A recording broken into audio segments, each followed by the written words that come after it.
Hello everyone. आज हम लोग पढ़ने वाले हैं विद्युत द्विध्रुव के बारे में, जिसे अंग्रेजी में कहते हैं इलेक्ट्रिक डाइपोल।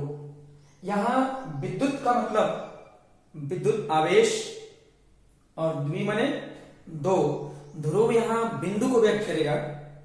तो विद्युत द्विध्रुव का मतलब हुआ दो बिंदु आवेशों का समूह।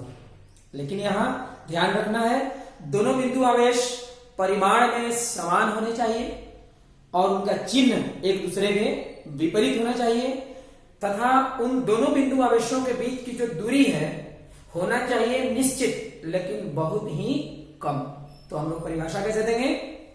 एक दूसरे से बहुत कम दूरी पर स्थित समान परिमाण एवं विपरीत चिन्ह के दो बिंदु आवेशों के निकाय को, निकाय माने समूह, निकाय को विद्युत द्विध्रुव कहते हैं। चित्र जब बनाना होगा हम लोगों को तो क्या करेंगे, यहां एक बिंदु आवेश माइनस स्मॉल क्यू बनाएंगे और एक दूसरा बिंदु आवेश लेंगे जिसे हम लोग दिखाएंगे प्लस स्मॉल क्यू। तो यहां हो गया दो बिंदु आवेश माइनस स्मॉल क्यू और प्लस स्मॉल क्यू, दोनों के बीच की जो दूरी है वो होना चाहिए बहुत बहुत कम। तो ध्यान दीजिए, विद्युत द्विध्रुव के दोनों बिंदु आवेशों के बीच की जो दूरी है इसे हम लोग आर के द्वारा सूचित कर सकते हैं, एल के द्वारा कर सकते हैं, डी के द्वारा कर सकते हैं, ए के द्वारा कर सकते हैं। लेकिन विद्युत द्विध्रुव से संबंधित आगे जब हम लोग कैलकुलेशन करेंगे तो अगर केवल हम लोग एल या आर या डी लेकर कैलकुलेशन करते हैं दोनों बिंदु आवेशों के बीच की दूरी, तो जो फॉर्मूला मिलेगा हम लोगों को थोड़ा कॉम्प्लिकेटेड मिलता है। अब हम क्या करेंगे, फॉर्मूला बहुत सिंपल फॉर्म में मिले आगे, इसलिए करते क्या है कि दोनों बिंदु आवेशों के बीच की दूरी जब भी हम लोग लेंगे तो ऐसे लेंगे, जैसे 2a ले सकते हैं, 2d ले सकते हैं, 2l ले सकते हैं, 2r ले सकते हैं, ऐसा दूरी लेके और आगे जब कैलकुलेशन करेंगे कोई फॉर्मूला निकालेंगे तो फॉर्मूला सिंपल फॉर्मूला मिलेगा। ठीक है, तो देखिए यहां जो है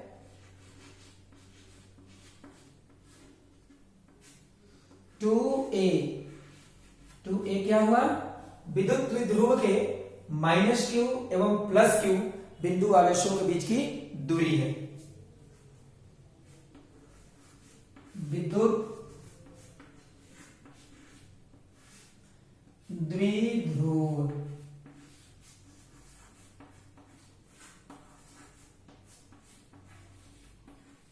के माइनस स्मॉल क्यू एवं प्लस स्मॉल क्यू बिंदु आवेशों के बीच की दूरी,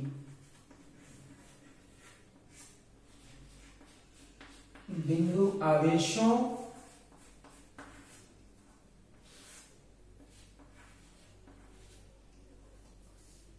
के बीच की दूरी।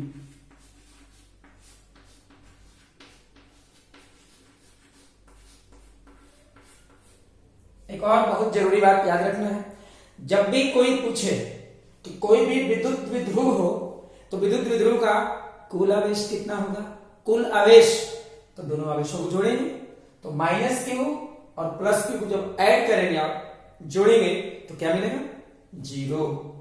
कोई भी विद्युत द्विध्रुव हो, किसी विद्युत द्विध्रुव के दोनों बिंदु आवेशों को जोड़ने पर कुल आवेश जीरो। इसका मतलब हुआ कि विद्युत द्विध्रुव का कुल आवेश शून्य के बराबर होता है। ठीक है, अब हम लोग पढ़ेंगे विद्युत द्विध्रुव आघूर्ण के बारे में।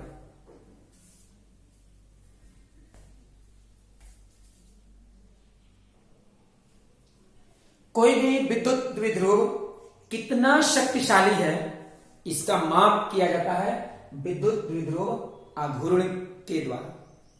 मतलब अगर हम किसी विद्युत द्विध्रुव आघूर्ण कैलकुलेट कर लिए तो विद्युत द्विध्रुव आघूर्ण का मान जितना ही अधिक आएगा, हम लोगों को समझना है कि विद्युत द्विध्रुव उतना ही शक्तिशाली है, विद्युत द्विध्रुव का स्ट्रेंथ शक्ति उतना ही अधिक है। ठीक है, तो देखिए कैसे हम लोग कैलकुलेट करेंगे विद्युत द्विध्रुव आघूर्ण का। तो सबसे पहले यहां बनाएंगे हम लोग ये माइनस स्मॉल क्यू और यहां से 2a दूरी लेंगे हम लोग प्लस स्मॉल क्यू और माइनस स्मॉल क्यू के बीच की दूरी क्या लेंगे 2a। ये हो गया विद्युत द्विध्रुव। अब विद्युत द्विध्रुव आघूर्ण निकालेंगे कैसे? जब भी आपको विद्युत द्विध्रुव आघूर्ण का कैलकुलेशन करना होगा आप लोगों को तो क्या करना है, विद्युत द्विध्रुव के ऋणात्मक बिंदु आवेश को मूल बिंदु मान लीजिएगा और धनात्मक बिंदु आवेश का स्थिति सदिश आप लोग कैलकुलेट कर लेंगे। अब स्थिति सदिश कैसे कैलकुलेट करेंगे? तो आप लोगों को 11th क्लास में पढ़ाया गया था स्थिति सदिश के बारे में। वह सदिश जो मूल बिंदु से प्रारंभ होता है और जिस बिंदु का स्थिति सदिश कैलकुलेट करना है वहां पर समाप्त होता है, उसी सदिश को हम लोग क्या कहते हैं, स्थिति सदिश कहते हैं। तो यहाँ विद्युत द्विध्रुव आघूर्ण निकालते समय मूल बिंदु जब भी मानना है तो ऋणात्मक बिंदु आवेश को मानना है, ऐसा नियम है। तो यहां मूल बिंदु मानेंगे और यहां से एक सदिश प्रारंभ करेंगे जो समाप्त होगा धनात्मक बिंदु आवेश पर। तो और इसे कहेंगे हम लोग 2a वेक्टर। यहां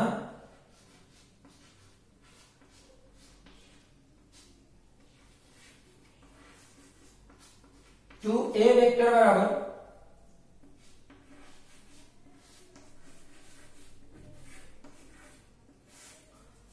विद्युत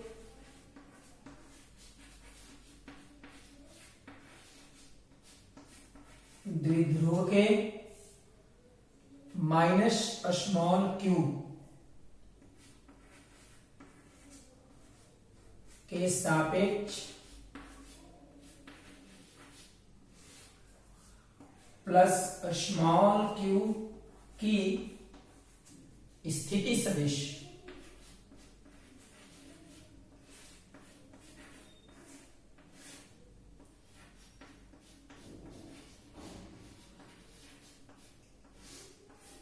ठीक है। अब देखिए हम लोग विद्युत द्विध्रुव आघूर्ण कैलकुलेट कैसे करेंगे। तो जब कभी आपको कैलकुलेट करना हो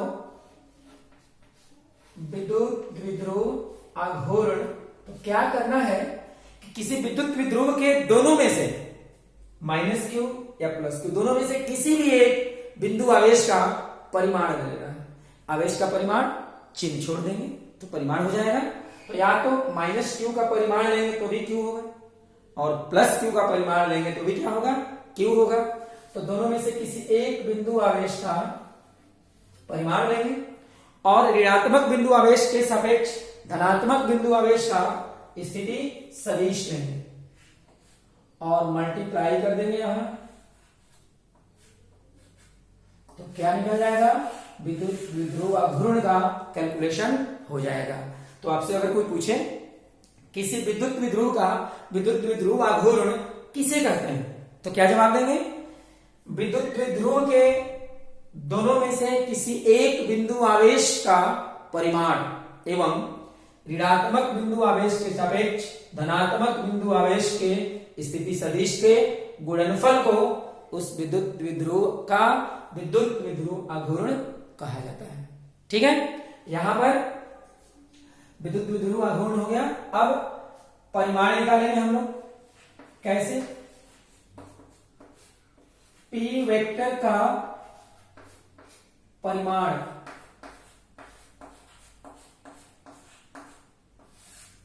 तो आप लोग पढ़े हुए हैं किसी भी सदिश का परिमाण लेना है तो सबसे पहले इस सदिश का क्या लेंगे, मॉड लेंगे। यहां होगा Q इंटू 2a वेक्टर का मॉड। ध्यान में रहे कि विद्युत द्विध्रुव आघूर्ण जब कैलकुलेट कर रहे थे तो ये जो आवेश चिन्ह के साथ नहीं है, आवेश तो परिमाण ही लिया गया है। तो Q तो परिमाण है, मॉड है। अब ये स्थिति सदिश का मॉड हम लोग ले लेंगे। मतलब ये हुआ कि किसी विद्युत द्विध्रुव के एक आवेश के दोनों में से किसी भी एक आवेश बिंदु आवेश का परिमाण और स्थिति सदिश ऋणात्मक बिंदु आवेश के सापेक्ष धनात्मक बिंदु आवेश के स्थिति सदिश के परिमाण का गुणा कर देंगे तो विद्युत द्विध्रुव आघूर्ण का परिमाण निकल जाएगा। या हम लोग ऐसे भी कर सकते हैं, आप लोग पढ़े हुए हैं स्थिति सदिश का परिमाण कितना के बराबर होता है, मूल बिंदु और जिसका स्थिति सदिश निकाले हैं वो बिंदु, दोनों के बीच में जो दूरी है वो दूरी स्थिति सदिश के परिमाण के बराबर होता है। तो हम लोग यहां ये भी लिख सकते हैं P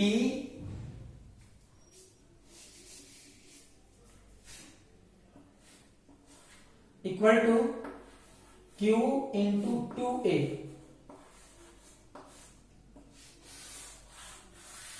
अगर हम सदिश के ऊपर से एरो का निशान हटा दें तो मॉड लेने की जरूरत नहीं है, वो परिमाण हो जाएगा। तो P equal to Q into 2A मतलब कोई भी विद्युत द्विध्रुव हो उसके विद्युत द्विध्रुव आघूर्ण का परिमाण निकालना हो तो क्या करेंगे, किसी भी एक आवेश के परिमाण में दोनों बिंदु आवेशों के बीच की दूरी से गुणा कर देंगे तो विद्युत द्विध्रुव आघूर्ण का परिमाण निकल जाएगा। और अब निकालेंगे हम लोग P वेक्टर की दिशा।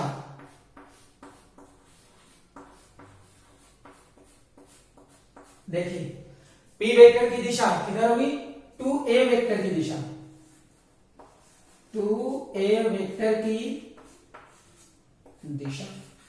तो 2A वेक्टर की दिशा आप डायग्राम में देखें, आप लोग 2A वेक्टर की दिशा किधर है, ऋणात्मक बिंदु आवेश से धनात्मक बिंदु आवेश की ओर। इसका मतलब होगा कोई भी विद्युत द्विध्रुव हो उसके विद्युत द्विध्रुव आघूर्ण की दिशा हमेशा -q बिंदु आवेश से +q बिंदु आवेश की ओर होती है। तो यहां पर लिखना होगा हमेशा -q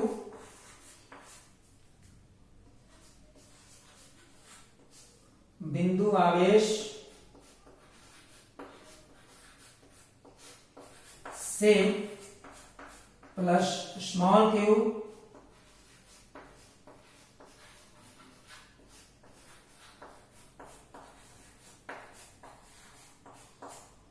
बिंदु आवेश की ओर। -q बिंदु आवेश से +q बिंदु आवेश की ओर विद्युत द्विध्रुव आघूर्ण की दिशा होगी।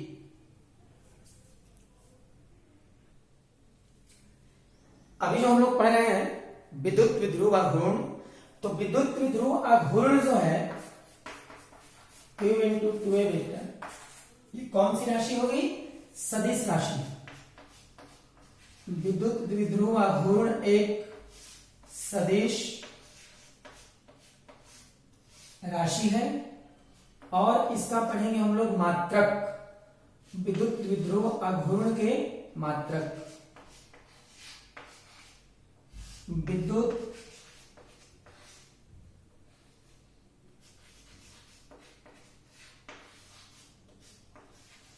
द्विध्रुव आघूर्ण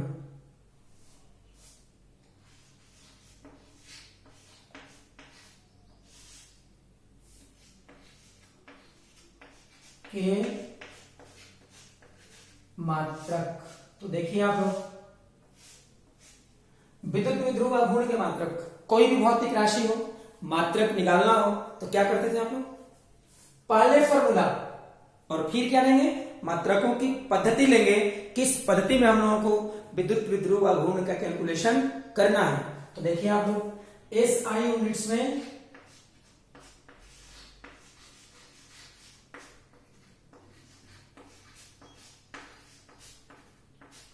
आवेश का मात्रक क्या होगा, कूलम्ब इंटू 2A वेक्टर स्थिति सदिश है।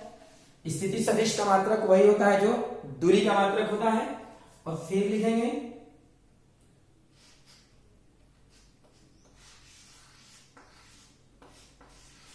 इलेक्ट्रोस्टैटिक यूनिट्स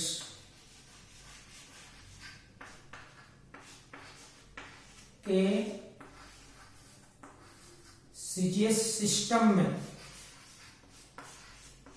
इलेक्ट्रोस्टैटिक यूनिट्स के सीजीएस सिस्टम में क्या होगा, तो देखिए सीजीएस सिस्टम में आवेश का मात्रक क्या पढ़ाया गया आप लोगों को, स्टैट कूलम, और दूरी का मात्रक माने स्थिति सदिश का मात्रक centimetre, stat coulomb into centimetre. अब देखना है आप लोगों को एक और मात्रक होता है विद्युत द्विध्रुव आघूर्ण का, जिसे हम लोग कहते हैं डेबाई। तो विद्युत द्विध्रुव आघूर्ण का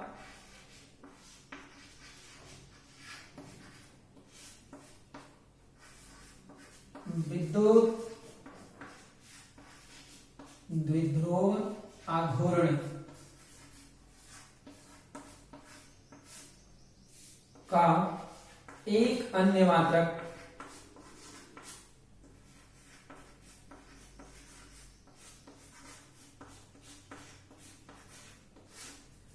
डेबाई होता है, DEBYE,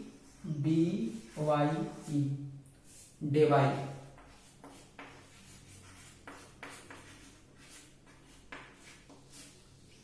अब हम लोग क्या करेंगे, रिलेशन एक है, संबंध 1 डेबाई बराबर क्या होगा, देखिए आप लोग। तो यहां होता है 1 debye equal to 10 to the power -18 stat coulomb centimetre. ये याद रखना आप लोगों को, 1 debye equal to 10 to the power -18 stat coulomb centimetre. और यहां से आप आगे और एक्सप्लेन कर सकते हैं इसे, 1 debye equal to 10 to the power -18। अब देखिए 1 stat coulomb equal to 1/3 into 10 to the power -9 coulomb होता है। तो 1 stat coulomb equal to 1/3 into 10 to the power -9 coulomb, और 1 सेंटीमीटर, तो सेंटी मतलब 10 to the power -2, ये हो गया मीटर। और अगर हम लोग आगे इसे सॉल्व करेंगे तो 1 debye equal to 1/3 into 10 to the power -29 coulomb metre. ये भी रिलेशन है, याद रखना है। क्या याद रखना है, 1 divide equal to 10 to the power -18 stat coulomb centimetre, या 1/3 into 10 to the power -29 coulomb metre. ठीक है,